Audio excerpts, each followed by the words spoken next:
이번 집회 처음부터 여러분들과 함께 좀 은혜를 받았으면 좋겠는데 그렇게 하지 못해서 참 좀 섭섭한 마음이 없잖아 있습니다.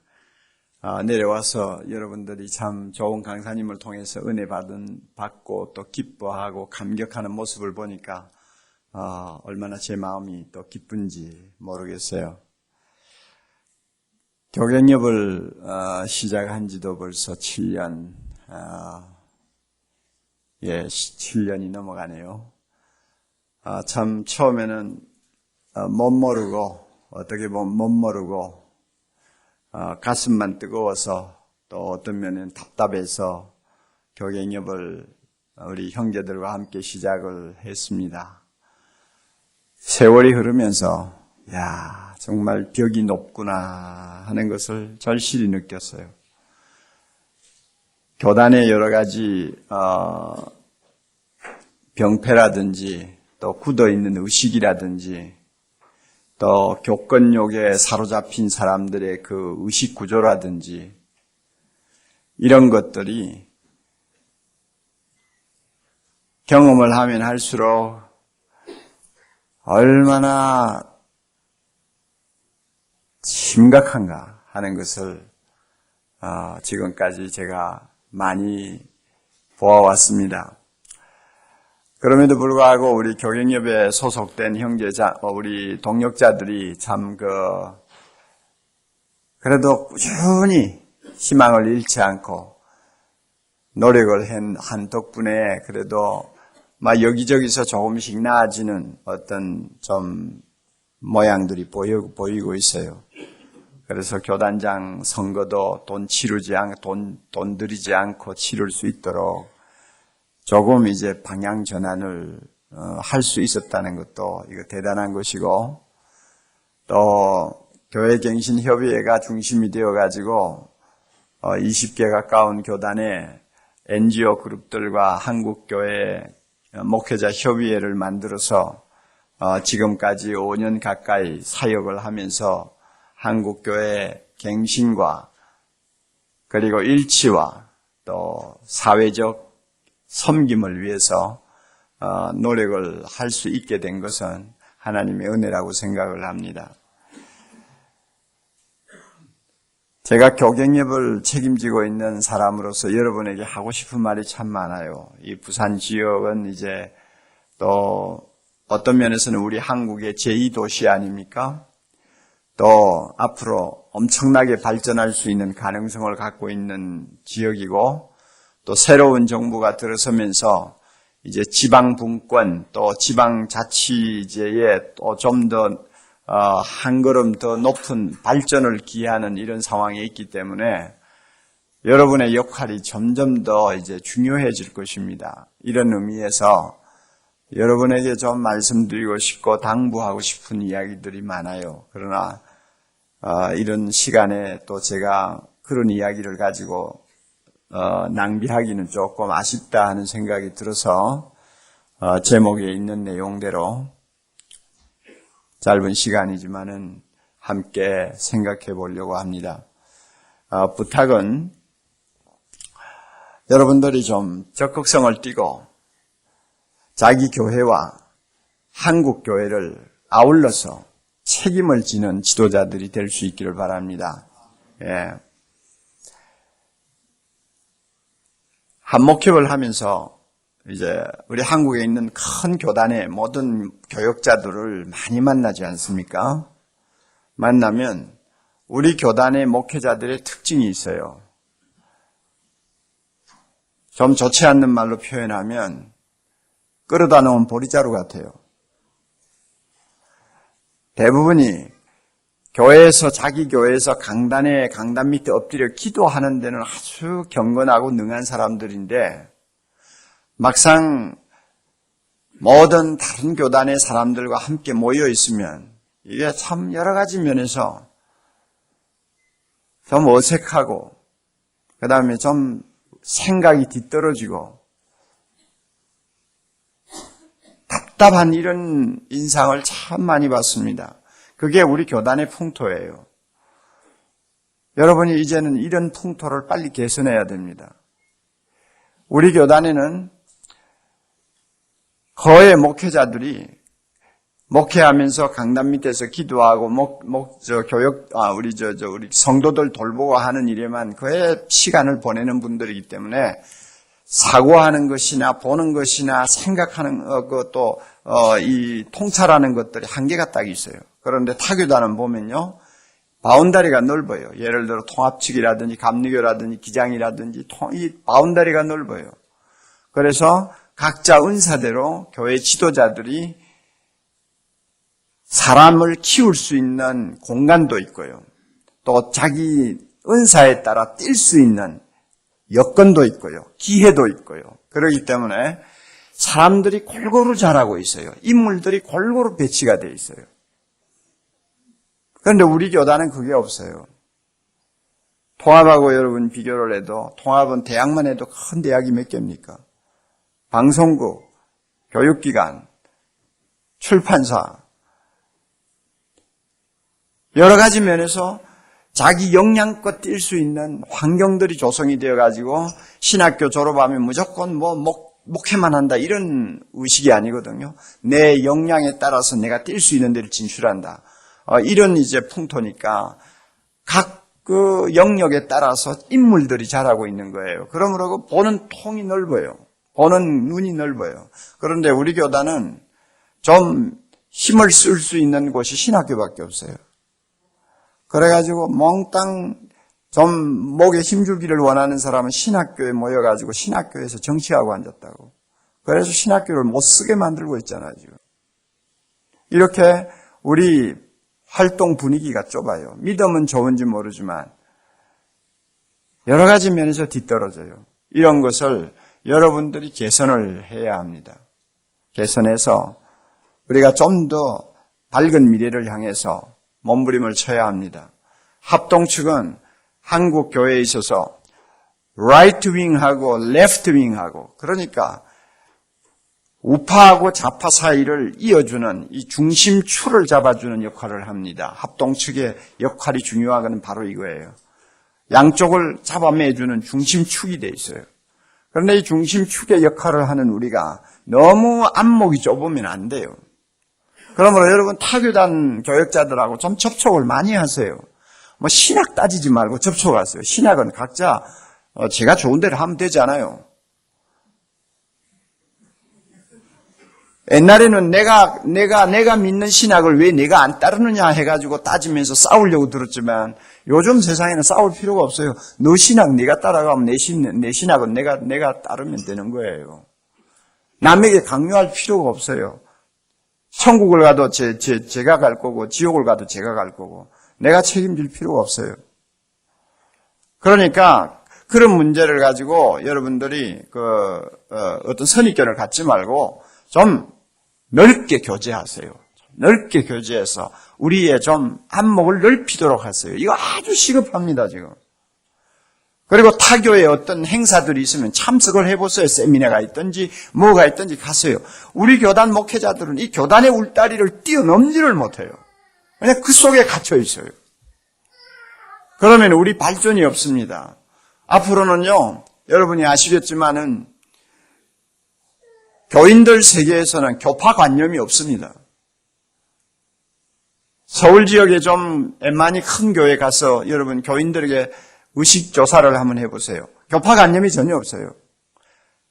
그죠? 우리 교파만이 진리를 보수한다. 우리 교파만이 잘 믿는다 하고 의식적으로 세뇌시킨 그런 교파가 아닌 이상은 교인들은 교파관념이 전혀 없어요. 우리 교회에 들어오는 교인들 보면 막 각계 교파가 다 들어와요. 그리고 전혀 문제를 삼지 않아요. 또 전혀 차이점을 느끼지 못해요. 이런 세상을 살고 있는데 앞으로 점점 이제 교파의 벽은 무너질 거예요. 우리 한국에도 미국과 같이 인디펜던트 처치가 등장할 거예요. 독립교회. 교단이 계속 이렇게 침체되고 이 교권 싸움 때문에 교단이 계속 멍이 들고 좀 바로 해볼 생각은 안 하고 날마다 정치꾼들에게 놀아나는 이런 상황이 계속되면 의식 있는 사람들이 그 속에서 튀어나오죠. 앞으로 튀어나올 가능성이 많아요. 그러면은 자기 배경이 어느 교단이었던 간에 바로 해보자 하는 사람들끼리 모여가지고 어떤 새로운 장을 열 수 있을지도 몰라요. 미국에서는 지금 부흥하고 있는 교회들은 전부 다 인디펜던트 아니에요. 우리 한국은 이 교파 장벽이 워낙 높아가지고 여기에서 아직도 우리는 갇혀가지고 어쩔 줄을 모르는데요. 교파가 다 나쁜 거 아니에요. 교파가 좋은 점도 많아요. 그러나 교파라는 조직이 병들면 필요악이에요. 지금 현재 우리 교단만 해도 상황이 너무 심각해요. 좋지를 않아요. 교단장 선거에 돈 쓰지 못하게 해놓으니 상비부에 가서 돈 쓰느라고 아우성을 치고 상비부에서 냄새를 다 피우고 있잖아요. 그뿐이에요. 노예는 노예대로 법석이고. 세상이 지금 어떻게 돌아가는데 교회가 이렇게 정신을 못 차리는지 몰라요. 이런 현실적인 다급함을 가지고 시작한 게 교갱협이고, 또 지금까지 뭐 별로 한 일은 없어도 뜻이 있는 젊은이들, 뜻이 있는 동역자들이 모여서 우리가 내일을 향해서 준비하자 하는 의미에서 지금까지 활동을 하고 있습니다. 그러므로 여러분 부산 지역에 있는 교갱협 멤버들이 앞으로 좀 더 주도권을 갖고 한국 교회를 위하여 또 더 나아가선 세계 교회를 위해서 나름대로 역할을 할 수 있도록 최선을 다해 주시기를 바랍니다. 그리고 기도해 주시기를 바랍니다. 다시 한번 말씀드립니다. 교단 속에 갇혀 있지 마세요. 좀 넓게 행동하세요. 다른 교단 사람도 만나세요. 내가 한 목협에 모이면 거기는 기장층 목사들도 여러 명 오잖아요. 그러니까 우리 이제 하도 자주 이제 보니까 농담하죠. 10년 전만 해도 당신 만나면 나는 내 모가지가 날아가. 그랬는데 이제 이렇게 만나가지고 농담도 하고 기도도 하고 이러니까 얼마나 좋아요. 이러면서 우리 껄껄 웃어요. 그런데 배울 점들이 너무 많아요. 성공에서도 배울 점이 너무 많아요. 오순절에도 배울 게 너무 많아요. 너무 많아요. 그러니까 우리 부산 지역에 있는 분들 좀 이 지경을 넓히세요. 넓혀가지고 코 이렇게 뭐 우리 교단이 하는 이런 모임에만 오시지 말고 좀 더 여러분들이 지경을 넓혀서 좀 교제하고 배우고 하면 여러분 자신들이 훨씬 더 많은 축복을 누리게 되리라고 생각을 합니다. 설교와 설교자와 리더십, 제가 제목은 거창하게 정했습니다만은 뭐 제가 이런 영역에서 무슨 전문가도 아니고 또 뭐 깊이 연구해가지고 여러분에게 뭐 들고 나오지도 못했습니다. 또 우리가 너무 골치 아픈 이야기를 하면 또 그것도 뭐 그렇게 큰 효과가 없고, 이래서 마음 편하게 좀 이야기를 시간 범위 안에서 나누려고 합니다. 교회 안팎에서 리더십에 관한 연구가 참 활발합니다. 아마 지금 미국 시장에서 특별히 제일 많이 팔리는, 그리고 제일 잘 나가는 책을 분류한다면 이 리더십에 관한 책이 아마 탑 10 속에 들어갈 거예요. 그만큼 리더십에 관한 연구들이 활발합니다. 교회에서도 과거의 어느 때보다도 더 이 리더십에 대한 연구, 그리고 리더십에 관한 저서들이 많이 나오고 있습니다.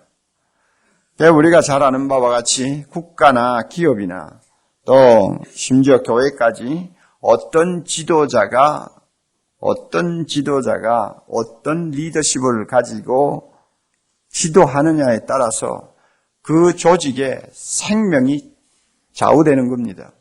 그 조직의 성패가 좌우됩니다. 리더십이 중심이거든요. 그러니까 이 리더십에 대한 연구들을 안 할 수가 없어요.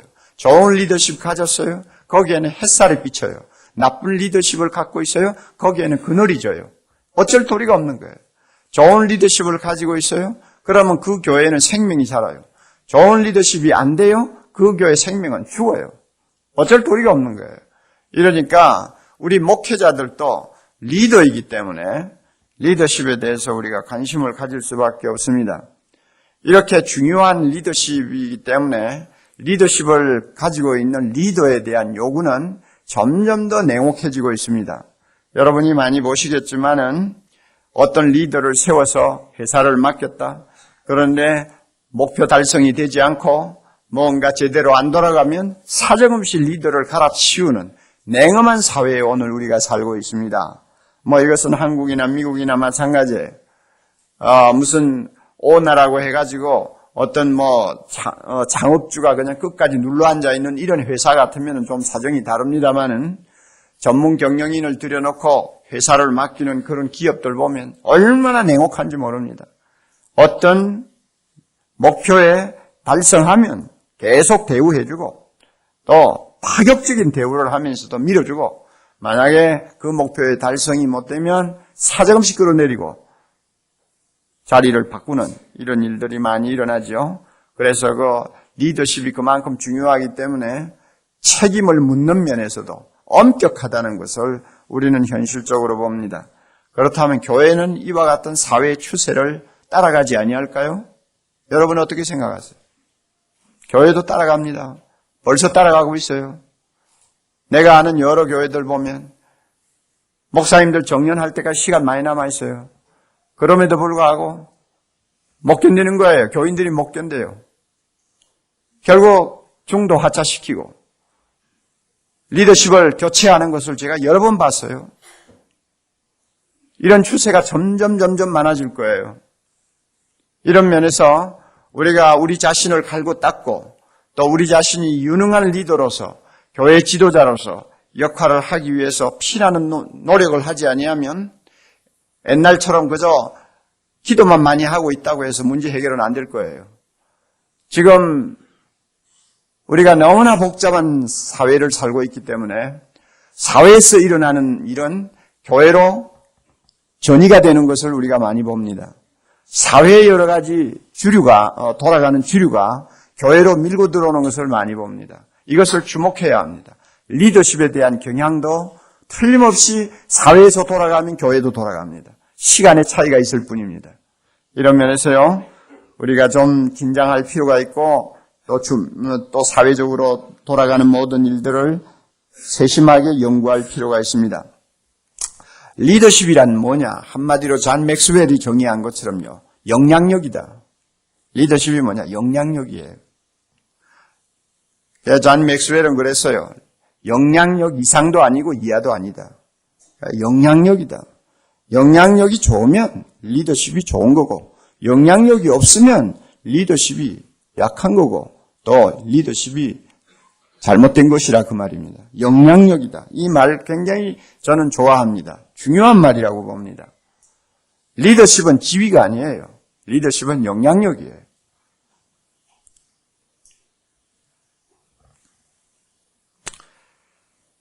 리더십을 영향력이라고 했을 때 목회자만큼 리더십을 발휘할 수 있는 효과적인 위치에 있는 사람이 없습니다. 왜 그런가 하면은 목회자야말로 한정된 자기 교인들에게 가장 정확한 영향력을 끼칠 수 있고 가장 확실하게 영향력을 보일 수 있는 위치에 있기 때문입니다. 리더십을 발휘할 수 있는 여러 가지 강력한 도구를 우리는 가지고 있습니다. 전도를 통해서 어떤 사람을 구원했다고 합시다. 그러면은 영적으로 부자관계가 맺어지는 것입니다. 그렇게 되면 그 교역자가 전도받은 그 사람에게 미치는 영향력은 그 흔히 세상에서 이야기하는 것과는 차원이 다릅니다. 그렇죠? 어떤 교인을 양육했다고 합시다. 양육했을 때 양육자와 피양육자와의 관계는 엄청난 영적인 그 깊이를 갖고 있습니다. 또 우리 교회와 같이 제자훈련, 사회훈련을 한다고 합시다. 그러면은 교역자가 몇몇 사람들을 1년, 2년 동안 훈련을 시켜서 그들의 삶에 큰 변화를 일으켰다고 한다면 그 교역자와 그 훈련자 사이의 관계는 그것은 엄청난 관계입니다. 그러니까 교역자만큼 사람들에게 깊은 영향력을 끼칠 수 있는 좋은 입지에 서 있는 사람도 드물다 그 말이에요. 영적으로나 육적으로나 모든 면에 그렇습니다. 그런데 그 가운데서 교역자가 교인들에게 끼칠 수 있는 영향력을 가장 잘 행사할 수 있는 채널이 있다면 설교입니다. 설교만큼 교인들의 의식 세계에, 그리고 교인들의 영적 세계에, 또 심지어 교인들의 사생활에 깊이 영향력을 끼치는 것이 없습니다. 설교만큼 강하게 영향을 끼치는 게 없어요. 그래서 설교라는 것이 굉장히 중요하지 않습니까? 교회는 설교와 함께 서고 설교와 함께 쓰러진다는 말이 있죠. 그만큼 설교는 우리에게 있어서 영향력을 행사할 수 있는 가장 강력한 채널이고 도구입니다. 이런 면에서 설교자는 가장 확실한 리더라고 말할 수가 있습니다. 자, 일주일에 우리가 몇 번을 설교합니까? 글쎄요, 교회마다 좀 차이가 있겠습니다만은 적어도 2번 내지 3번, 4번은 다 설교하지 않습니까? 그러면 그 목사님의 설교를 일주일에 2-3번씩 1년 듣고 10년 듣고 20년 듣고 어떤 사람 죽을 때까지 듣는단 말이에요. 그러면 그 사람에게 미쳐지는 그 영향력이 얼마나 대단하겠어요? 한번 생각을 해보세요. 대단한 거예요. 설교가 이만큼 우리의 리더십을 행사하는데 결정적인 역할을 하기 때문에 동시에 우리의 영향력을 평가할 수 있는 정확한 데이터도 우리는 갖고 있습니다. 그게 뭡니까? 청중이에요. 설교 청중이에요. 설교 청중은 나의 리더십에 대한 모든 것을 읽을 수 있는 현장이에요. 그러므로 우리의 리더십에 대해서 적당하게 넘어간다든지 평가가 오리무중처럼 명확하지 못할 수 없습니다. 정확하게 나옵니다. 자, 저 목회자가 어떤 리더십을 가지고 목회하느냐. 청중 보면 금방 알 수 있어요. 우리는 숨길 수도 없고 숨을 데도 없어요. 그대로 노출되어 있는 사람들입니다. 이만큼 설교자로서 우리는 중요한 위치에 서 있습니다. 여러분은 설교를 하시면서 어떻게 느낍니까? 설교를 어떻게 봅니까? 제가 볼 때 설교는 주님이 인간에게 맡기신 가장 영광스럽고 또 고귀하고 기쁜 사역 가운데 하나라고 봅니다. 이 점에서는 저는 의심하지 않습니다. 프리칭이라고 하는 미국의 유수한 잡지가 지난 1000년 사이에 배출된 설교자 중에서 탑 10, 제일 최고 설교자 10명을 뽑는데 그 가운데 들어간 사람이 하나 있어요. 필립스 브룩스라고 하는 미국 설교자인데요. 이 설교자가 참 한 말이 저에게는 너무나 마음에 와닿아서 세미나 때도 자주자주 인용을 합니다. 이분이 이런 말을 했어요. 설교의 기쁨과 소망을 가지십시오. 하나님은 우리가 우리 자신을 아는 것보다 더 잘 아십니다. 고로 설교자로 우리를 불러주신 하나님께서 우리가 쓰임받을 수 없는 자리로 결코 몰아넣지 않습니다. 설교자로 불렀으면 설교자로 하나님께 영광을 돌릴 수 있도록 사용하신다는 말입니다. 그 다음에 이어서 이런 말을 했어요. 설교자가 자기 일을 철저하게 즐기는 것이 성공하는 데 필수적입니다. 설교자가 자기 일을 철저하게 즐기는 것이 설교자로서 성공하는 데 필수적이라고 말이에요. 설교를 즐기면 즐길수록 설교를 더 잘할 수 있습니다. 한번 음미해 볼 필요는 있습니다. 100% 진리라고는 나는 생각지 않습니다. 그러나 상당히 음미해 볼 말이에요. 설교를 즐기면 즐길수록 설교를 더 잘할 수 있습니다. 세상은 아직 들어야 할 최선의 설교를 듣지 못하고 있습니다. 진짜 잘하는 설교는 우리 앞에 있지 과거에 있지 않다는 것입니다. 그러므로 설교는 점점 더 잘할 수 있다는 이야기예요. 우리가 들어야 될 최선의 설교는 아직 듣지 못하고 있습니다. 한순간이라도 설교자의 사역에 비교될 수 있는 일은 없습니다. 자, 이런 말에 우리는 굉장히 공감하고 또 설교자로서 긍지도 느끼고 또 하나님 앞에 설교자로서 세워주심에 대해서 감사도 합니다. 그래, 감격의 눈물이 있잖아요. 감격의 눈물이 있어요. 우리는 다 질그릇인데 설교라고 하는 보배를 이 질그릇에 담아서 하나님이 자기 나라를 확장하고 완성하는 데 사용하고 계십니다. 그러므로 이 설교에 대해서는 우리가 보람과 긍지를 느껴야 합니다. 내가 비록 50명을 앉혀놓고 평생 설교하다가 끝나는 한이 있더라도 설교 그 자체는 청중의 숫자에 의해서 평가받는 것이 아니라 설교 그 자체가 갖고 있는 가치와 그 다음에 영권과 그 설교 자체가 갖고 있는 능력 때문에 평가받는 것입니다. 이런 면에서 우리는 감격의 눈물이 있습니다.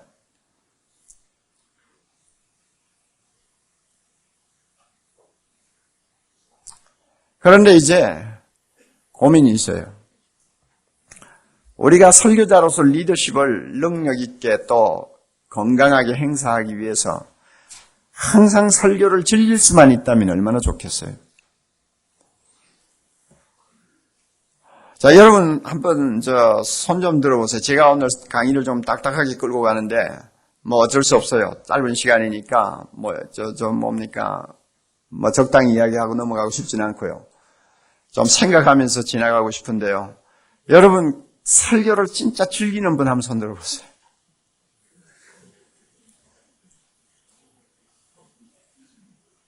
저는 여러 사람 봤어요. 아주 설교를 즐겨요. 아주 즐겨요. 그러니까 또 설교를 즐기니까 또 설교를 잘 하시더라고요. 또 설교를 잘하니까 교회도 꽤 큰 교회들을 또 목회하고 계세요. 아주 즐겨요. 그래서 강단에 안 올라가면 근질근질해서 못 견딘대요. 그리고 스트레스 받을 때 강단에 올라가서 한번 설교하면 스트레스가 다 풀린대요. 또 어떤 목사님은 강단에 올라가서 한번 막 그냥 액션을 막 휘두르면서 땀이 퍽퍽 나도록 그냥 설교하고 나면 그게 그냥 나가서 스포렉스 가가지고 운동 1시간 하는 것보다 더 좋대요, 몸에. 그래서 설교가 막 모든 면에서 좋다는 거예요. 스트레스 풀어서 좋아, 건강관리 잘해서 좋아, 즐겨서 좋아, 또 교인들이 은혜 받았다고 하니까 그거 보니까 또 기분 좋아. 아멘, 막 이것저것 다 좋은 거예요, 그냥. 제가 볼 때 성격이 낙천적이어서 그럴 수도 있어요. 그리고 또 은혜를 특별히 받아서 또 그럴 수도 있는데 제가 볼 때 설교가 꼭 그렇게 즐거워할 수 있는 요소만 있느냐? 그렇지 않다는 것을 우리는 경험적으로 잘 압니다. 만약에 우리가 하는 설교 내용이 전적으로 복음만 전하는 일이라면, 그렇죠? 미국의 위대한 설교자 휘트필드처럼 또 요한 웨슬레처럼 평생 예수 그리스도의 복음만 전하는 설교라면 그건 진짜 기쁜 일입니다. 맞아요. 영혼을 구원하는 일인데 얼마나 좋아요. 그런데 설교가 복음을 전해서 영혼을 구원하는 일만으로 끝나는 게 아니라는 데 문제가 있는 거예요. 다음 디모데후서 3장 16절. 하나님께서 우리에게 말씀을 주신 목적 2가지가 나오죠. 하나는 믿지 않는 자에게 구원의 지혜를 알게 하기 위해서 주셨다. 이거 복음 전하도록 하기 위해 주셨다는 말이거든요. 그래서 우리의 설교의 기능이 복음만 전하는 데 있다면 정말로 즐길 수 있고 즐거워해야 되고 설교를 할 때마다 우리는 영혼을 구원하는 그 감격을 누릴 수가 있죠. 그러나 성경을 주신 다음 또 하나의 목적이 있어요. 뭡니까? 하나님의 사람으로 하여금 온전케 하고 그 삶을 온전케 하도록 하기 위해 주셨다. 그래서 설교는 교훈하는 것입니다. 설교는 책망하는 것입니다. 설교는 바르게 하는 것입니다. 설교는 의로 교육하는 것입니다. 그러면 목회자의 입장에서는 복음을 전하는 쪽에 비중이 더 가 있느냐, 아니면 성도를 온전케 하는 데 더 비중이 가 있느냐, 어느 쪽이 더 비중이 가 있어요? 성도를 온전케 하는 쪽에 비중이 더 가 있어요. 내가 볼 때는 80%가 거기에 가 있다고 봅니다.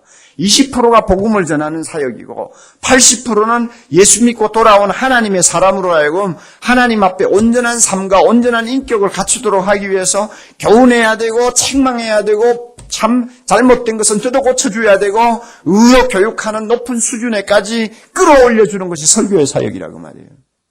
그렇다면 설교가 즐거울 수만 있을까요? 책망을 하는데, 잘못된 것을 뜯어 고치는 작업을 하는데 즐거울 수만 있을까요?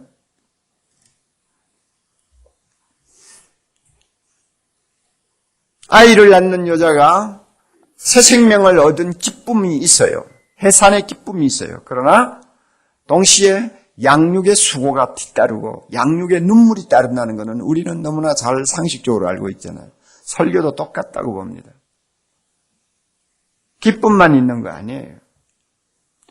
제가 인용한 필립스 브룩스 같은 사람이 설교를 즐겨라 하는 말을 했습니다마는 그 자신도 사실 설교를 많이 즐기지를 못했어요. 그 사람도 설교자로서 많은 고뇌와 고통과 그리고 시련을 겪었어요. 즐기라고 하는 차원은 다른 차원인 것 같아요. 아무리 십자가가 무거워도 하나님이 나에게 맡겨주신 이 영광스러운 말씀을 전하는 입장이니까 서로 설교를 하다가 죽어도 설교자로서 평생 가난하게 살아도 천대를 받아도 기뻐하라 하는 이야기인 것 같아요. 우리는 그 수준이 있다면 그것은 말할 필요가 없어요. 그러나 단순히 설교 그 자체가 좋아서 즐거워하는 것, 이것은 한계가 있다는 이야기입니다. 설교는 좋아만 하는 일이 아닙니다. 굉장히 어려운 눈물과 고통이 따르는 것이 설교입니다. 즐거운 일로만 여길 수 없는 것이 설교입니다. 설교를 하면 할수록 더 고뇌가 많아지는 것이 저의 입장이에요. 설교를 하면 할수록 설교가 더 겁이 나는 것이 저의 입장이에요. 설교가 무서워요.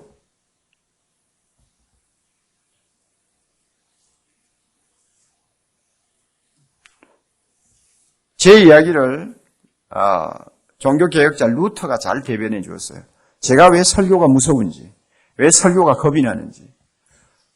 설교가 기쁨이라기보다는 어떤 때는 아주 무서운 진통과 두려움이 되는 이유가 뭔가. 루터의 말을 빌려서 제가 여러분에게 소개를 좀 하죠. 루터는요, 사역 초기부터 1546년 죽을 때까지 34년 동안 설교했습니다. 그 34년 동안 약 4,000번 이상의 설교를 했습니다. 대단하죠? 심지어 건강이 좋지 못해가지고 어려움을 당하던 그 해에도 한 해 200번 이상의 설교를 했습니다.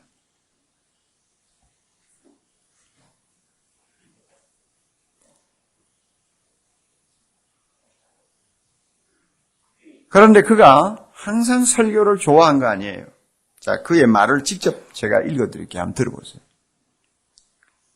제가 이런 이야기를 하는 이유가 있습니다. 설교자로서 리더십을 행사하는 것은 우리에게 있어서 값을 적당히 지불하고 할 수 있는 일이 아니라는 걸 제가 지금 말씀드리는 거예요. 루터의 말이에요. 설교를 한다는 것은 힘든 일이다. 내가 자주 말했듯이 내가 선한 양심을 지닐 수만 있다면 나는 설교를 하기보다는 차라리 수레를 끌고 돌을 운반하였을 것이다. 참 묘한 말을 했어요.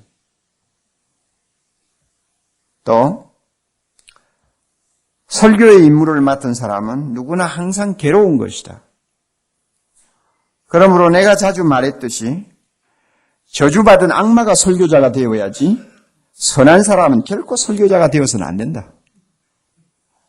잘못하면 오해할 수 있는 말을 했어요. 그러나 우리는 지금 설교와 떨어질 수 없는 관계에 있다. 그러면 루터가 이렇게 루터답지 못한, 어떻게 보면은 소명받은 자답지 못한 이런 소리를 하는 이유가 뭘까? 그 이유가 있어요. 자기 설교를 그렇게 많이 듣고 오래 들은 성도들이 영적으로 여전히 생기를 잃고 있고 불신자와 별로 다름이 없는 생활을 하는 것을 보고 환멸을 느꼈기 때문에 그래요.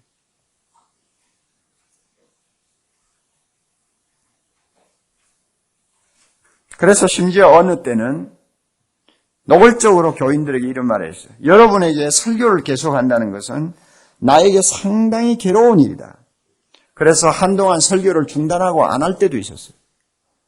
설교를 들은 표가 나야 될 텐데 교인들에게 표가 안 나는 거예요. 듣기만 들었지 삶의 어떤 변화가 안 보이는 거예요. 그러니까 세상에 내가 왜 일을 하고 있느냐, 무슨 할 짓이 없어서 이런 일을 하고 있느냐, 차라리 수레를 가지고 도로를 옮기고 있지. 이제 이런 식이에요. 여러분, 우리가 루터를 이렇게 거울 삼아서 우리 자신의 입장을 볼 때 우리는 이런 고뇌를 안 해도 되는 입장입니까?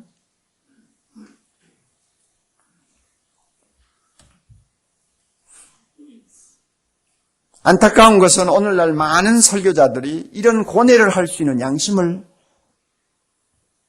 예민하게 가지고 있지 못하다는 것을 보는 것입니다. 리더십은 영향력입니다. 그러므로 설교도 영향력이 있어야 돼요. 얼마나 내 설교가 성도들에게 영향을 끼치고 있느냐에 대해서 관심을 가져야 돼요. 은혜 많이 받았습니다 하는 인사를 하는 사람 많죠? 그 말에 여러분이 놀아나면 안 됩니다. 그거는 상투적인 말이에요. 그리고 가만히 교회에서 보면 은혜 많이 받았습니다 하고 인사하는 사람이 항상 그런 인사예요. 입에 붙은 인사예요.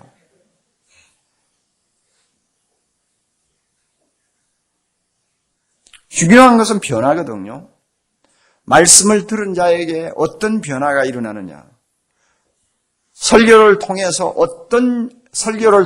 영향을 받은 성도들에게 어떤 변화가 일어나느냐, 하나님이 원하시는 것처럼 온전한 삶을 살 수 있는 인격으로 계속 변화되고 있느냐, 하나님이 보시기에 온전한 행실을 보여줄 수 있는 자리까지 나가고 있느냐, 그래서 그 사람이 교훈을 받으면서 자기의 잘못을 진정 회개하느냐, 고치느냐, 그리고 의로 교육하는 자리까지 올라오면서 그 사람의 가치관이 얼마만큼 성경적으로 바뀌느냐, 기독교적인 사고를 할 수 있도록 그 사람의 모든 사고 세계가 다시 재조정되고 있느냐, 삶에 일어나는 여러 가지 사건 속에서 하나님의 정확한 뜻을 분별하고 하나님이 기뻐하시는 방향으로 처신을 하느냐, 우리가 이런 것을 좀 읽을 수 있어야 됩니다. 이게 변화거든요. 이게 영향력이거든요. 루터는 자기의 설교를 그렇게 많이 듣는 성도들에게 이런 변화가 일어나지 않는 것에 대해서 절망한 거예요. 내가 어쩌다가 이런 설교자가 되었느냐, 이제 이 이야기예요.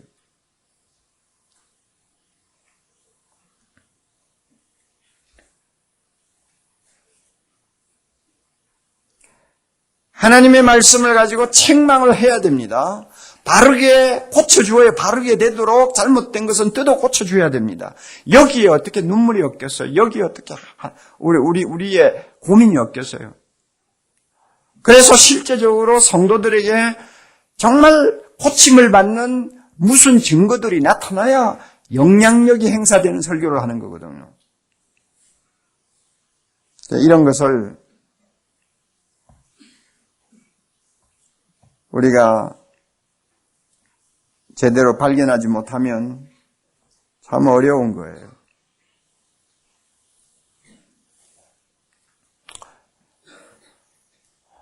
고민해야 돼요. 설교는 고민하는 직업이에요. 설교자는 고민하는 사람이에요.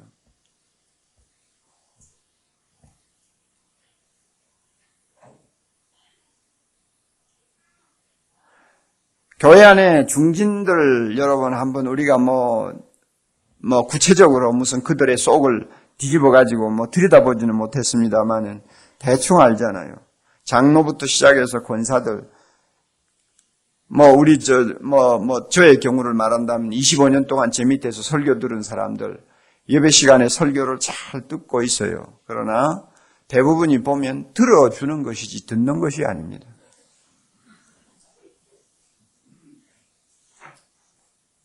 우리 그 점을 인정해야 돼요. 들어주는 거죠. 그런 점을 놓고 우리가 고민하면 루터의 심정을 좀 이해를 할 수 있어요.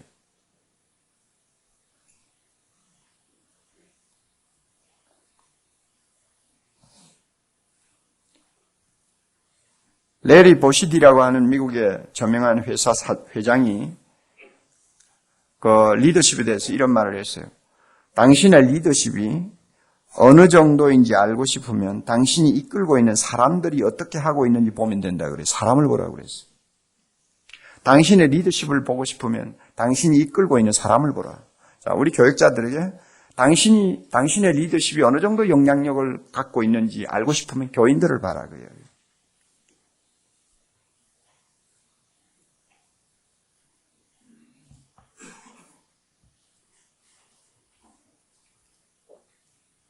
설교의 능력은 설교 내용에서 찾기보다도 청중의 반응과 청중의 변화에서 찾아야 합니다. 우리는 지금 설교자로서 위기를 맞고 있습니다.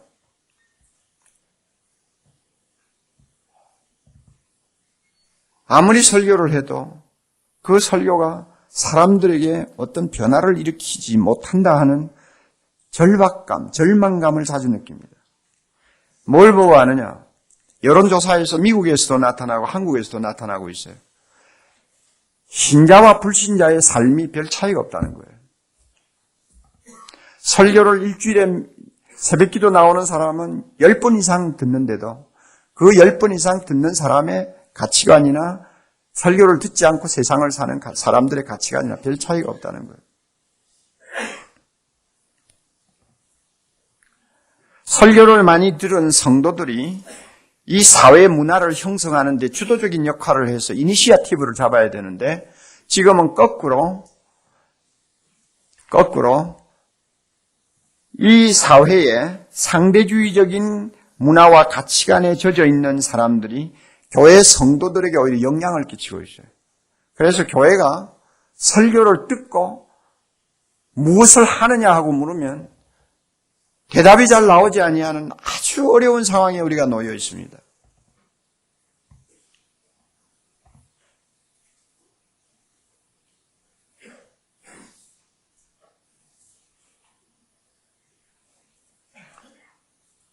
우리가 진정한 리더십을 행사하려면 설교 갱신에서부터 시작되어야 됩니다. 우리는 고민해야 돼요.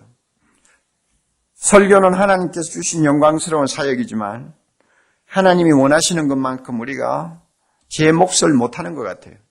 고민해야 돼요.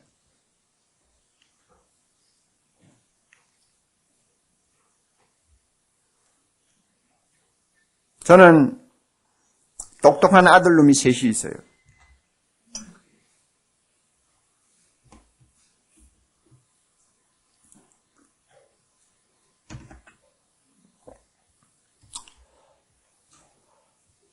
남들이 부러워하는 인류대학을 다니고 개척하는 목사 집안에서 자랐지만 목사 괴롭히지 않고 탈선하지 않고 잘 자라준 아들들이 있어요. 그러나 그 애들 보고 목사 되라는 말 한마디도 안 했어요. 지금까지. 지금도 안 해요. 각자 제 길로 가고 있어요. 그래서 많은 교인들이 물어요. 아들 중 하나는 목사가 되는 게 좋지 않습니까? 그래서 나는 반문해요. 왜요?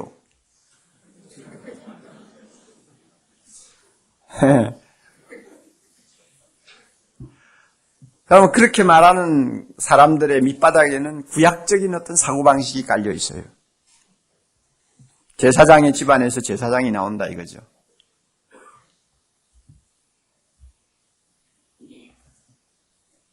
그래서 제가 자녀들에게 목사되라고 권유하지 아니한 이유가 있습니다. 목사라는 직분이 참 그렇게 성스럽고 아름답고 참 가치 있는 일입니다. 어떤 면에는 사람들에게 영향을 주는 면에 있어서 목사처럼 좋은 위치에 있는 사람이 없잖아요. 가정이 치유됩니다. 개인이 치유됩니다. 또 사람들이 구원받고 돌아옵니다. 저 같은 경우에 여러분 목사 돼가지고 내가 무슨 재주로 목사 안 됐다면은 사랑의 교회를 통해서 25년 동안 한 그런 열매들을 볼 수 있겠어요? 목사가 안 됐다면. 1년에 2,000명이 넘는 사람들이 사랑의 교회를 통해서 구원받습니다.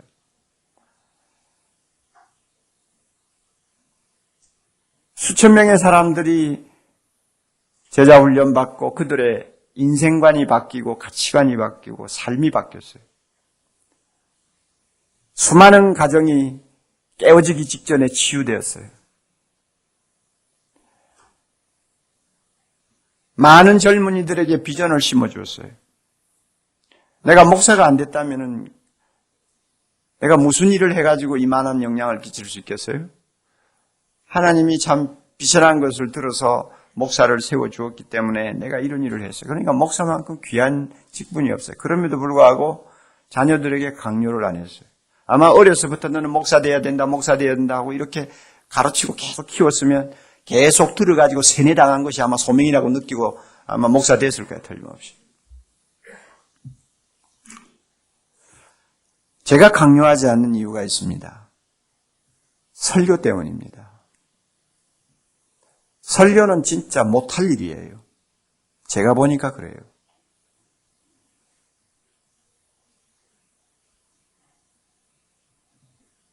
내가 설교를 하면 내가 살아야 되잖아요. 말하는 것만큼 책임져야 되잖아요.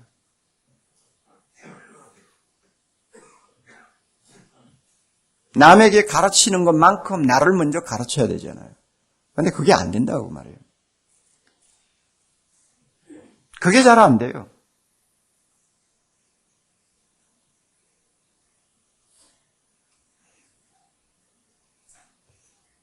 이런 일은 진짜 이거 할 짓이 아니다 하는 생각이 들어요. 위선이 어떤 때는 위선이라는 생각이 많이 들잖아요. 왜 이런 일을 하고 있나 내가 이런 생각을 하는 거예요. 제일 부끄러울 때가 부인 보기에 제일 부끄러운 거예요. 그럼 뭐 사모가 앉아서 참 들으면서 만 가지 생각을 했을 거예요. 네? 자녀들이라고 또 그걸 모르겠어요? 네? 자녀들이라고 설교 들으면서 왜 내가 이런 일을 해야 되느냐? 어떤 사람은 이런 생각을 완벽주의라고 해서 비판을 합니다.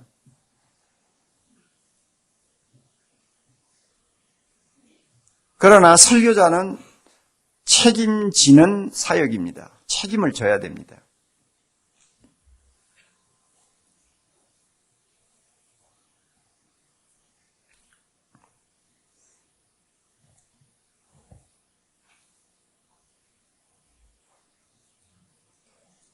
우리가 진짜 교인들에게 영향을 끼치려면 몇 가지 여러분 잘 기억하실 필요가 있어요. 첫째는요.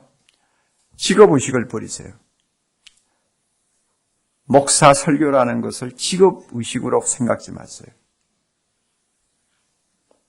직업적인 설교자는 내가 얼마나 설교를 잘했는가를 묻습니다. 내가 얼마나 설교를 잘했느냐를 가지고 모든 것을 평가하고 만족합니다. 그러나 소명적인 설교자는 내 설교가 얼마나 사람들을 변화시키고 있으며 그들에게 영향을 주었느냐를 가지고 이야기합니다.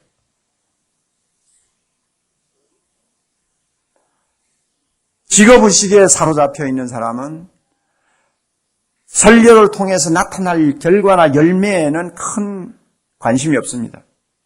내가 설교 잘했다고 하는 평가만 들으면 됩니다. 설교 잘한 거하고 설교에 변화를 일으켰다는 거하고는 다릅니다.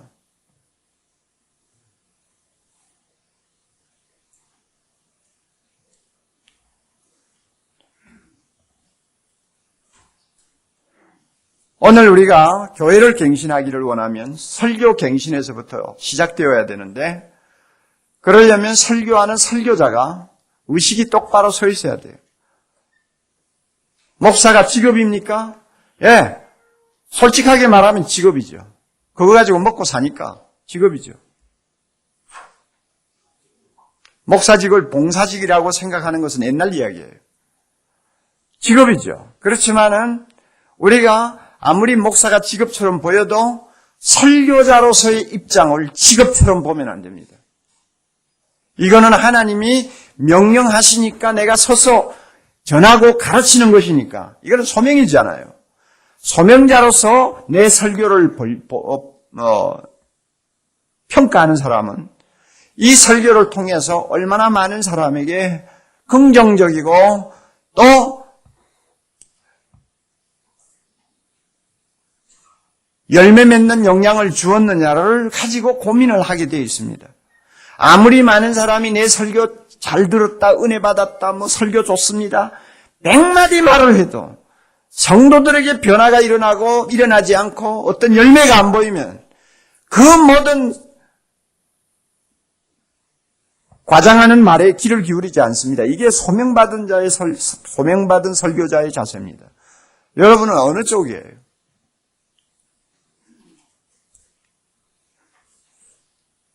두 번째로는요, 자기에게 먼저 설교를 하는 사람이 되어야 됩니다. 저나 여러분이나 이 문제가 항상 걸림돌이 되어 있습니다. 설교는 영원한 진리를 불완전한 인격을 통해 전달하는 것 아닙니까? 영원한 진리를 불완전한 인격을 통해서 전달하는 것이 설교입니다. 그러므로 항상 인격이라는 이 질그릇으로 인해서 설교가 장애를 받습니다. 그 장애 가운데 가장 심각한 장애는 자기에게 설교하지 않고 남에게만 설교하기 쉽다는 것입니다. 이게 바리새인들, 율법사들, 서기관들이 예수님에게 책망받은 내용이죠. 자기는 말만 하고 다른 사람에게 짐만 지우고 자기는 손가락 하나 까딱하지 않는다. 여러분, 우리가 그런 입장에 있지 않는지 한번 냉정하게 살펴보세요.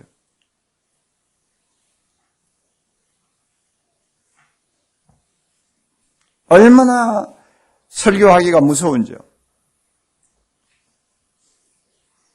얼마 전에 김인수 박사가 세상을 떠났어요.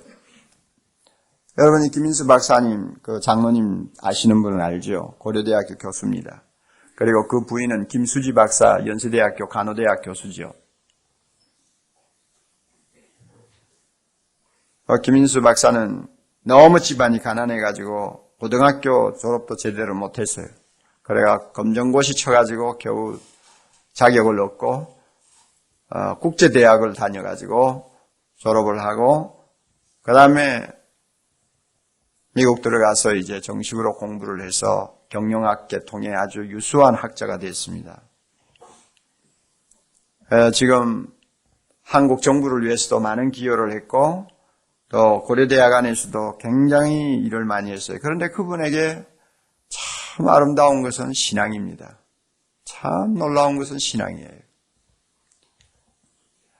OMF 이사장을 한동안 맡아 있을 동안 그는 어디 외국에 무슨 세미나나 무슨 강연이 있어서 갔다가 돌아올 때는 돌아오는 항로에 OMF 선교사가 일하는 사역지가 제일 가까운 데가 어디인가를 찾아가지고 그 사역지를 일부러 들려서 그 선교사와 함께 2, 3일 같이 있으면서 기도해주고 위로해주고 격려해준 다음에 집으로 돌아오는 이런 정도의 열정을 가진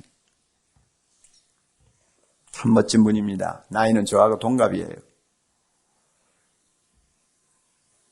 그런데 이분이 며칠 전에 세상을 떠나서 장례를 했어요. 그런데 이분의 에피소드가 있어요. 제 친구 되는 홍영길 목사가 사랑에 대해서 설교했단 말이에요. 우리 사랑합시다. 그러면 우리가 사랑을 실천하기 위해서 우리 예수 믿는 사람이 해야 될 일이 여러 가지가 있습니다만 그 중에 하나 예를 든다면 미혼모가 애를 낳아가지고 내버리는 경우가 많지 않아요. 그래서 많은 외국인들이 우리 한국에 고아들을 입양시키는데 우리 한국 사람들은 입양을 잘 시키지 않습니다. 이것은 참 부끄러운 일입니다. 그러므로 우리 예수 믿는 사람이 진짜 이웃을 사랑한다면 이런 어린 부모 없는 핏덩이들을 우리 자녀로 받아서 키우는 것도 그 중에 한 예가 될 수 있습니다. 이런 설교했단 말이에요. 한 주일이 지났는데 김인수 박사 부부가 조그마한 애를 안고 예배 시간에 참석했어요. 그 집에는 아들, 딸이 있거든요. 아들, 딸이 있는데. 그래가지고 홍 목사님 놀래가지고, 아니, 어떻게 된 거냐고, 어디서 생이냐고. 그랬더니, 목사님이 지난주 설교하셨잖아요. 그래서 그 설교 말씀대로 우리가 실천하는 것이 도리라고 생각하고 딸내 하나를 입양했습니다. 그래가지고 오늘 안고 나왔습니다. 이거 완전히 이거 완전히 정면으로 목사 치는 거죠. 그래가지고 홍 목사가 얼마나 충격을 받았는지, 왜 자기는 못했거든.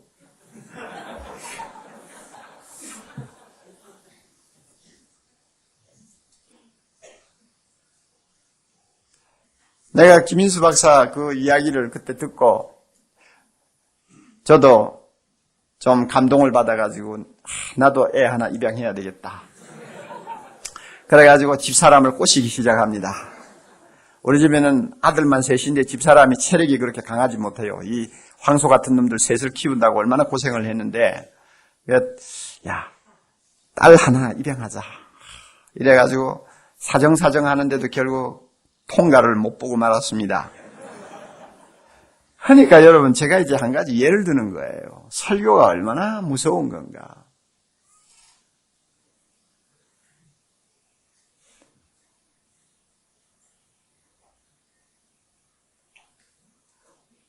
그래서 나이가 좀 들고 이제 설교 경력이 점점 쌓이고 나니까요, 설교를 준비하다가 나도 모르게 써놓은 글을 지울 때가 많아요. 이건 나도 감당 못하는 소리를, 나도 감당 못하는 소리를, 아무리 성경 말씀이지만 나도 감당 못하는 소리를 내가 이렇게 설교라고 무조건 자꾸 말을 해도 되겠냐. 이거 좀 지우자.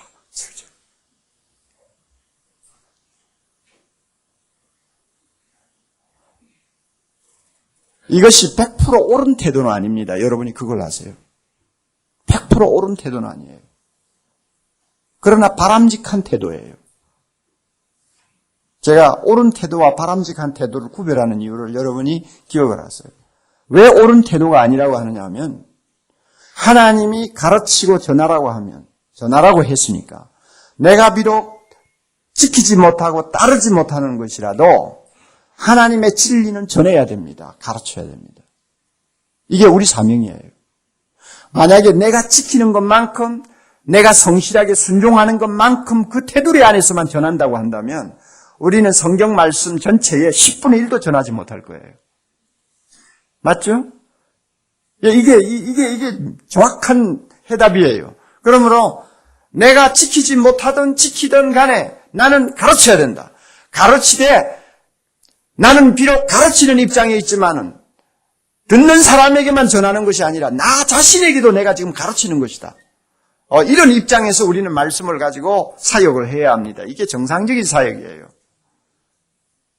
그러나 마냥 그런 식으로만 생각하고 가르치면 결국은 나 자신과 관계없는 말씀을 그냥 설교라는 틀에다 넣어가지고 아무 생각 없이 우리가 전할 수 있는 위험이 얼마든지 있어요. 그러므로 나에게 먼저 설교하고 전하자.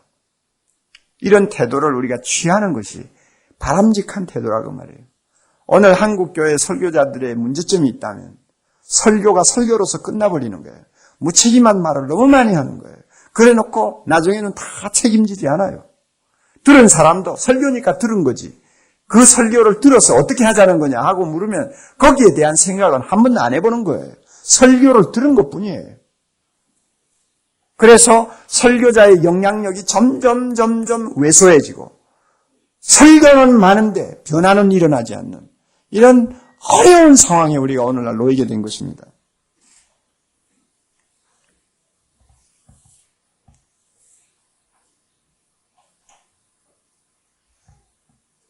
또 하나 여러분 노력해야 될 거 있습니다.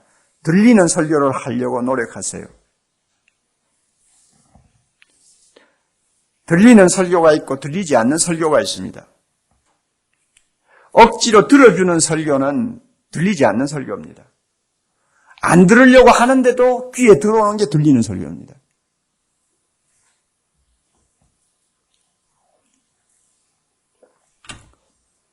제가 어렸을 때는 들리는 설교를 하기 위해서는 기도 많이 해야 된다고만 들었습니다. 그래서 제가 어렸을 때 보았던 목사님들 대부분은 금요일 저녁부터 시작해서 강대상에 올라와가지고 앉아서 성경 펴놓고 계속 기도하고 묵상하고 어떤 때는 금식하면서 토요일을 넘기고 주일날 설교하시는 분들도 많이 봤어요. 그렇게 성령의 능력을 통해서 들리는 설교가 가능하다고 믿었습니다. 굉장히 순박한 스타일이었죠. 그리고 그런 자세가 또 먹혀들던 때가 있었죠. 그러나 우리는 은혜만 강조하고 자연을 모르면 그것은 크게 잘못되는 것입니다. 자연만 강조하고 은혜를 모르는 것도 큰 병이지만은 은혜만 알고 자연을 모르는 것도 큰 병이에요. 하나님은 둘을 다 주셨어요.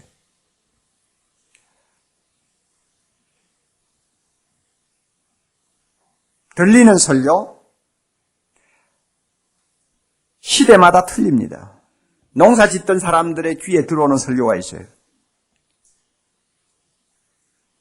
무식한 사람들의 귀에 들어오는 설교가 있어요. 그러나 유식한 사람들의 귀에 들어오는 설교가 따로 있어요.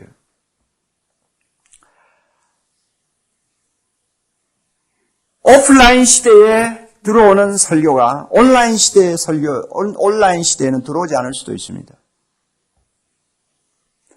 아날로그 시대에 사람들이 은혜 받았다고 하는 설교가 디지털 시대에는 맥을 못 쓸 수도 있습니다. 우리가 이런 상황을 알아야 돼요. 청중이 변한다 그 말이에요. 청중이 변해요. 말씀은 변하지 않지만, 진리는 변하지 않지만, 진리를 포장해야 되는 포장지는 달라질 수밖에 없어요. 왜냐하면 받는 사람이 틀리니까.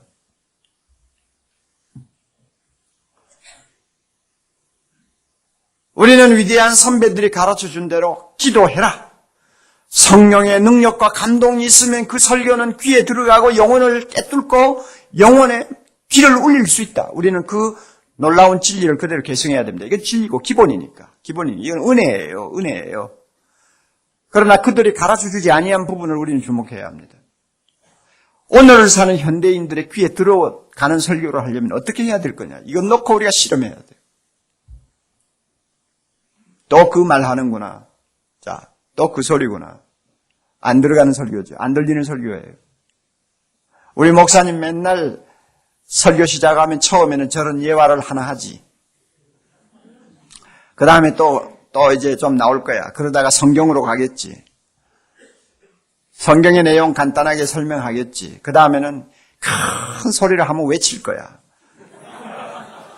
그리고 축원합니다 하면 설교는 끝나는 거야. 도사들입니다. 앉아서 듣는 사람들이. 그게 뭐 한두 번 들었어야지. 그렇죠? 도사들이요. 그래서요, 아까 내가 말한 대로 다 들어주는 것이지, 솔직히 귀에 들어오는 설교가 몇 편이 안 되는 거예요. 지금 이런 어려운 상황에 우리가 놓여 있어요. 정보화 시대에 정보문화가 워낙 발전하기 때문에 자극적인 것을 너무 많이 보고 듣다가 보니까 이게 감동이 없어졌어요. 웬만한 거 가지고는 감동을 안 해요. 사람들이 둔감해졌어요. 어떤 면은 귀가 막혔어요. 이런 청중을 앞에 놓고 우리가 설교해야 됩니다. 그들이 들을 수 있도록 어떻게 할까? 여러분 고민할 문제 아니에요, 이거? 하나님께서 그냥 기도만 열심히 하면 되는 그런 어떤 설교를 해도 되는 시대 같으면 괜찮죠. 그런데 오늘날 그런 설교 가지고 안 통하는 걸 어떻게 합니까?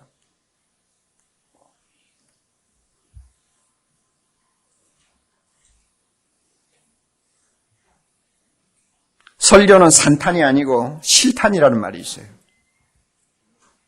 산탄은 막 흩어지지 않아요. 그래서 어느 것 하나 치명적으로 피해를 주지 못하는 것이 산탄이죠. 그러나 실탄은 뭐예요? 맞으면 치명적인 상처를 입는 것이 실탄이에요. 설교가 뭐냐? 산탄 아니다. 실탄이다. 실탄과 같은 설교를 해라. 그것은 어떤 설교입니까? 들리는 설교예요. 이것을 놓고 우리가 고민해야 됩니다. 고민해야 돼요. 절대 자연스럽게 되는 거 아닙니다. 고민해야 돼요. 자, 우리 사모님들요, 많이 계시는 것 같은데. 여러분, 때마다 식사를 준비할 때 고민합니까, 안 합니까? 안 하면 여자가 아니지. 에? 똑같은 자료를 가지고 밥을 하는데, 식사를 준비하는데, 엄마의 마음, 부인의 마음, 또 특별히 사모들의 마음에 무엇을 생각하겠어요? 어떻게 하면 맛있게 잘 들도록 할까? 어떻게 하면 맛있게 먹을 수 있도록 할까? 이거 고민 아니에요, 고민. 우리 사람도 그래요. 그런 걸 고민해요. 그래서 내가 음식을 먹으면서 별로 기분 좋지 않게 앉아서 먹으면 아빠 맛이 없어요, 이래요. 그러면 대답 뭐라고 합니까? 우리 목사님들. 그런 때일수록 어떤 대답을 합니까? 맛있어. 내가 맛있는데 오늘 무슨 생각하느라고 그러지. 굉장히 맛있어. 그런데 사실은 맛이 없는 거예요, 지금. 요즘 교양 있는 성도들은 다 그런 식으로 반응을 합니다.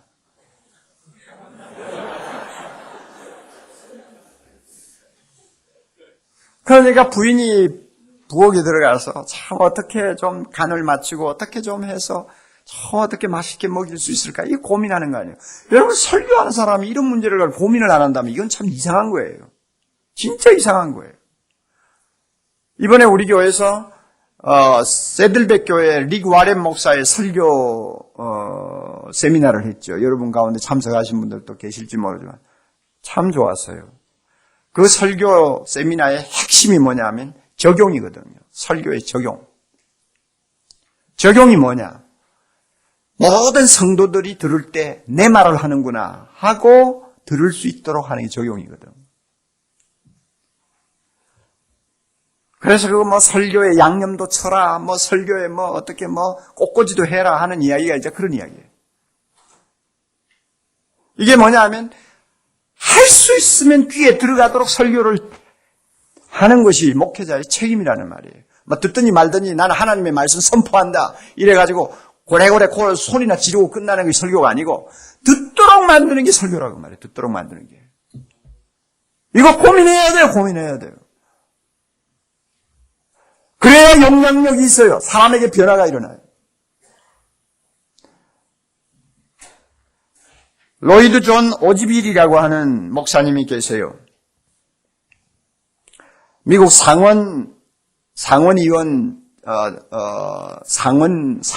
미국 상원의 그 채플린일 거예요.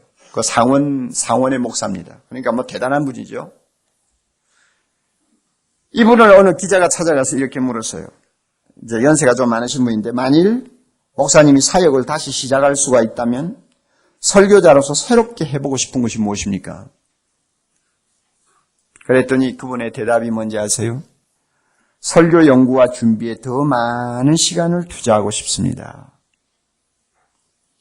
가로늦게 내가 깨달은 것이 있는데, 강단의 1분을 위해서, 강단 위에 설교하는 1분을 위해서 서재에서 1시간이 필요하다는 것을 내가 오랫동안 몰랐습니다. 무슨 말인지 아시겠죠? 강단의 1분을 위해 서재에서 1시간을 실험해야 된다. 그래서 그분의 설교 준비 스타일은 좀 특이한 데가 있어요. 얼마나 고민하고, 얼마나 실험하고, 얼마나 생각하고 준비하고. 그러니까 그 위대한 설교자가 되거든요. 우리가 만약에 강단에서 1분 설교하기 위해서 서재에서 1시간을 내가 땀을 흘려야 된다고 하는 자세를 가지고 우리가 설교를 준비한다면 분명히 그 설교가 귀에 들어갈 거예요. 들리는 설교가 될 거라고. 그런데 제가 통상적으로 보면 한국교회 설교자들이 설교를 너무 가볍게 준비하세요. 요즘처럼 인터넷을 통해서 많은 자료들을 접할 수 있는 마당이니까 어떻게 하든지 쉽게 재미있게, 그래서 청중들이 많이 웃어주면 그것이 은혜가 충만한 것으로 착각해버릴 정도로 오늘날 많이 타락했어요. 설교가 많이 질이 떨어졌어요. 고민하세요. 들리는 설교가 되도록 고민하시라고요.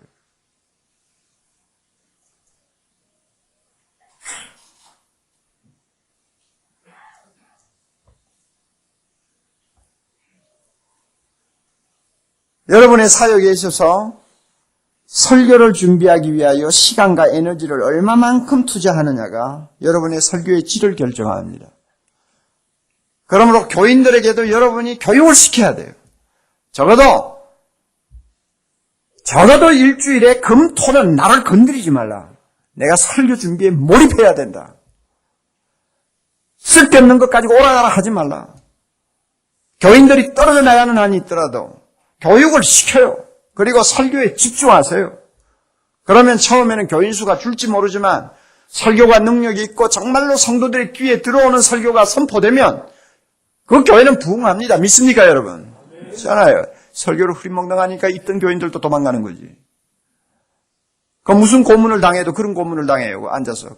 게다가 또 못하는 설교는 설교도 또 길지 또. 그러니까 참 한국 교회 교인들 아직도 그래도 순진합니다. 그래도 앉아 듣고 있는 거 보면 참 그 기가 막혀요.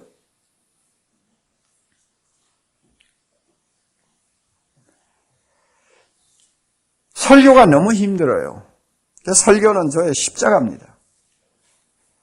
연세대학교에서 제 설교에 대한 심포지움을 할 때 제가 나중에 다 듣고 나가서 인사말로 이런 말을 했어요. 설교는 저의 십자가입니다. 그랬어요. 그랬더니 그 말이 나중에 활자화대회가 나오는 걸 제가 봤는데 솔직한 고백이에요. 나 자신이 설교하는 것만큼 살지 못해 십자가요. 교인들에게 들리는 설교를 하자니 너무 어려워서 십자가예요.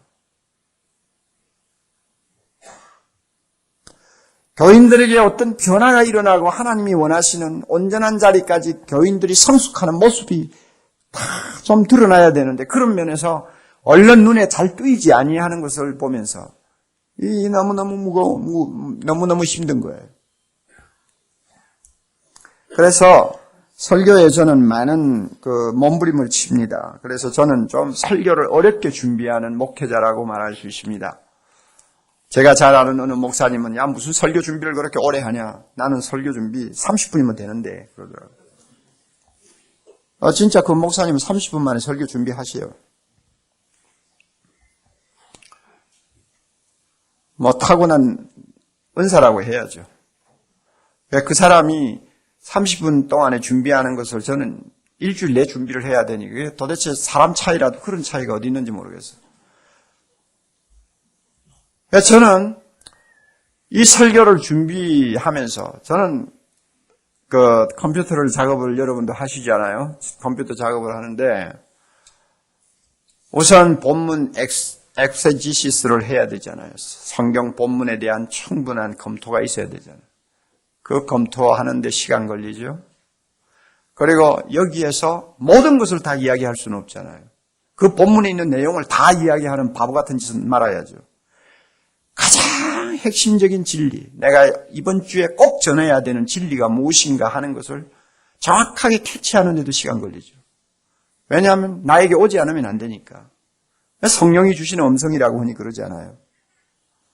그러면 그것이 확정되면 그것을 놓고 이제 설교 구성을 할 때 어떻게 구성해야 성도들이 또 한 말, 또 전에 들었던 말이다 하고 듣지 않고 하고 자기도 모르게 귀가 열릴 수 있도록 할 것이냐.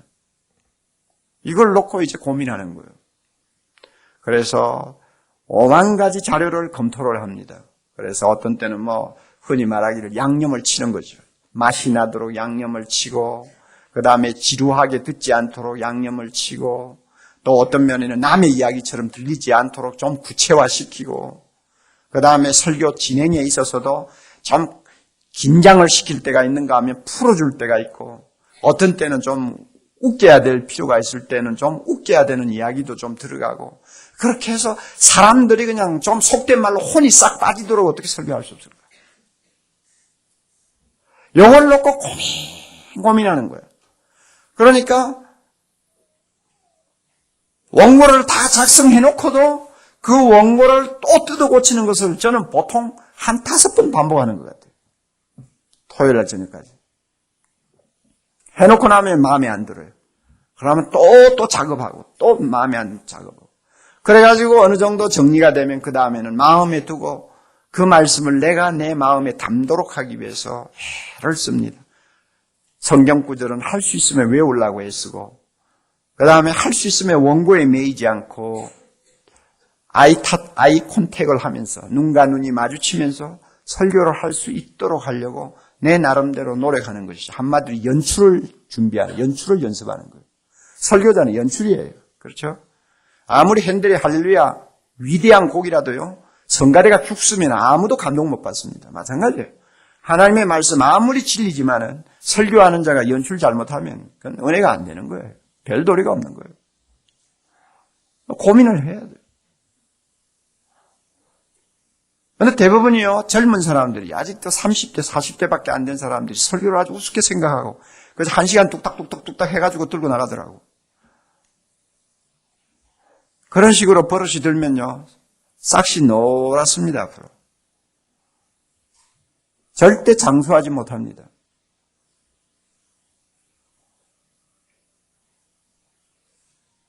오늘 제가 이제 말씀을 마치겠어요. 우리의 리더십은 설교자의 리더십입니다. 리더십이 영향력이라고 하면 설교만큼 많은 사람에게 영향을 줄 수 있는 채널이 없습니다. 그런 면에서 우리는 엄청난 자리, 정말로 놀라운 자리에 우리는 지금 서 있습니다. 이만큼 무게 있는 자리이기 때문에 우리의 사역이 참 보람이 있으면서도 굉장히 무거운 십자가가 되는 것은 사실입니다. 이 십자가를 우리는 감수해야 합니다. 영광스러운 십자가입니다. 힘들어도 우리 영원히 기쁨으로 감당해야 됩니다.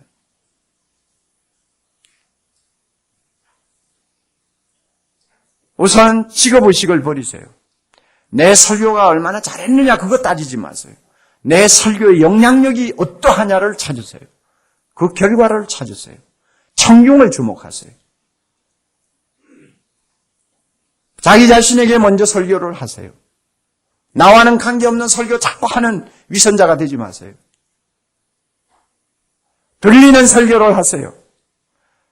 귀에 들어오도록 설교하려면 해산의 진통이 필요합니다. 쉽게 되는 거 아닙니다. 재미있는 예화 몇 편 했다고 해서 사람들이 즐겁게 들었다고 해서 그걸 설교라고 생각하지 마세요. 설교는 예화를 통해서 결정나는 거 아닙니다. 예화는 창문이에요. 답답하니까 한 번씩 문을 여는 창문이에요. 예화가 본질이 아니에요. 말씀이 살아나도록 설교하기 위해서, 그 말씀이 귀에 들리도록 하기 위해서 우리는 정말로 해산의 고통을 해야 합니다. 쉽게 설교 준비하려고 하지 마세요. 이거는 어려운 길이요, 십자가의 길이라는 것을 우리가 믿고 있는 힘을 다해서 준비하면 거기에 놀라운 영향력과 능력이 나타납니다. 한국교회 갱신은 설교 갱신에서부터 시작돼야 됩니다. 그래서 우리 목사들의 리더십이 참으로 존경을 받고 우리 목사의 리더십이 많은 사람에게 영향을 끼칠 때 우리 교회가 새로워지고 한국 사회가 새로워질 수 있다고 저는 믿습니다. 우리 함께 좀 노력해 봅시다. 좀 더 실험해 봅시다. 좀 더 힘들어도 이 십자가의 길을 주님이 가라고 하신 길이니까 우리가 최선을 다하면 결과는 주님이 책임질 수 있으리라고 믿습니다. 기도하십시다. 하나님 아버지, 머리 숙인 주의 종들에게 은혜를 베풀어 주셔서 이들을 참으로 주님이 오른손에 굳게 잡으시고 힘있게 사용하는 위대한 설교자들로 세워주시기를 원합니다. 오늘 한국교회는 참으로 능력 있는 설교를 기다리고 있습니다. 한국교회는 정말로 하나님이 사용하시는 설교자를 기다리고 있습니다. 머리 숙인 주의 종들 사용하시옵소서. 이들을 통하여 주의 일을 이루시옵소서. 한국교회가 갱신되고 한국 사회가 치유받는 날이 하루빨리 임할 수 있도록 이들을 사용해 주시옵소서. 예수님 이름으로 기도하옵나이다.